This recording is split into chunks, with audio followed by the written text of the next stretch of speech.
Hello students, welcome to my YouTube channel Sahel's Classes. Today we will discuss the question of page 71 of Unit 4 Carbon and its Compound Class 10th। आपकी जो class 10th की NCERT की book है उसमें जो आपका page 71 है उसके क्वेश्चन आज हम यहाँ पे देखेंगे। तो फर्स्ट क्वेश्चन क्या है इसमें, why is the conversion of ethanol to ethanoic acid and oxidation reaction. तो देखो इसमें क्या होता है, ऑक्सीडेशन। ऑक्सीडेशन का मतलब क्या होता है, एडिशन ऑफ ऑक्सीजन। ठीक है, इसके क्वेश्चन से ही चलेंगे हम वन बाय वन।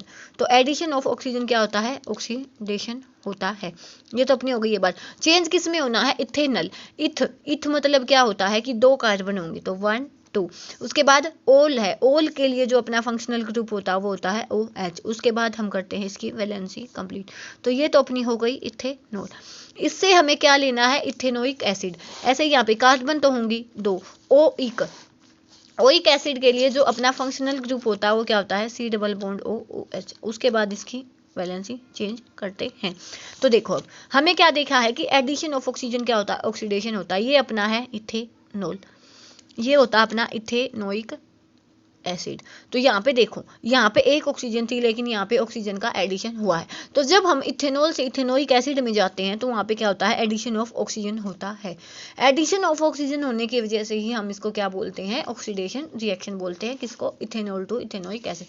तो यहाँ पे जब हमने इथेनॉल लिया उसमें दो ऑक्सीजन ऐड की हैं, तो उस केस में हमने क्या लिया, ये एजेंट यूज किए हैं जिनको हम क्या बोलते हैं, ऑक्सीडाइजिंग एजेंट, जो दूसरे को ऑक्सीडाइज कर दे। तो उस टाइम पे हमें क्या मिला है, इथेनोइक एसिड मिला है। तो यहाँ से हम क्या बोल सकते हैं कि इन दिस कन्वर्जन, कि जो भी ये कन्वर्जन हुआ है, addition of oxygen is involve, कि ऑक्सीजन का एडिशन इन्वॉल्व हुआ है। And the process of addition of oxygen is called oxidation. और जो प्रोसेस होता है एडिशन ऑफ ऑक्सीजन उसी को हम क्या बोलते हैं, ऑक्सीडेशन बोलते हैं।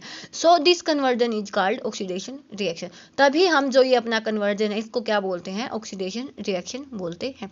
तो यहाँ पे अपना ये फर्स्ट क्वेश्चन होता है कंप्लीट। अब हम चलते हैं इसके सेकंड क्वेश्चन पे। इसमें हमसे क्या पूछा गया है कि ए mixture of oxygen and ethyne.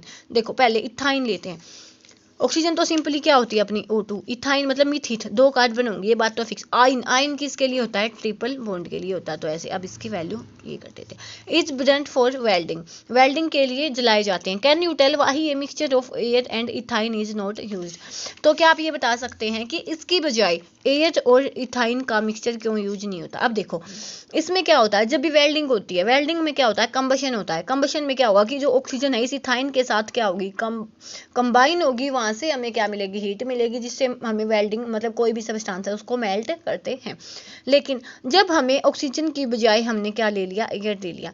Air में एक ओनली ऑक्सीजन गैस तो होती नहीं, तो बहुत सी गैसेज होती हैं। बहुत सी गैसेज होने के लिए जो भी हम इथाइन लेंगे इसका क्या होगा, कंप्लीट कंबशन नहीं होगा। कंबशन कब होता है, जब उसको प्रॉपर अमाउंट ऑफ ऑक्सीजन मिले तब कंबशन होता है। लेकिन इस केस में क्या होगा, जो अपना कंबशन होगा वो क्या होगा, इनकम्प्लीट होगा, कंप्लीटली कंबशन टेक प्लेस नहीं करेगा। तो क्या होगा, इसीलिए हम इसको यूज ही नहीं करते। तो यहाँ से हम क्या बोल सकते हैं, ए mixture of ethyne and air is not use for welding. कि जो इथाइन है और एयर है इसका मिक्सचर वेल्डिंग के लिए यूज नहीं होता, because burning of ethyne in air produce a sooty flame. कि जब हम इथाइन को एयर में जलाते हैं तो वहां से हमें क्या मिलती है, sooty flame, due to incomplete combustion. तो वहां पे कंप्लीट कंबशन ही नहीं होता।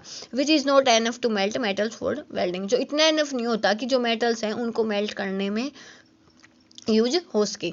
जब हम इसमें सीधा ऑक्सीजन ले लेते हैं तो जितना कंबशन होता है वो कंप्लीटली कंबशन होगा।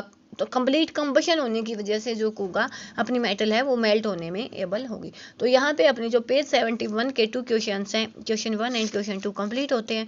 इसके बाद मिलेंगे नए वीडियो के साथ। Thanks for watching.